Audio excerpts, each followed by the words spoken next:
जाओगे। अल्लाह तो कह रहा है कि चेहरा बाकी रहेगा, परवरदिगार तेरे तो चेहरा ही नहीं।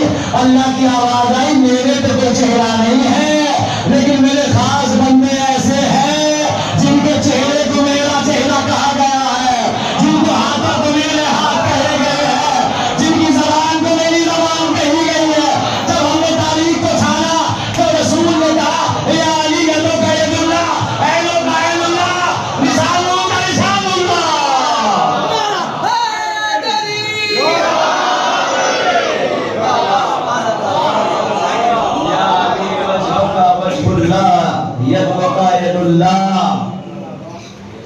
तेरा चेहरा अल्लाह का चेहरा, तेरे हाथ अल्लाह के हाथ।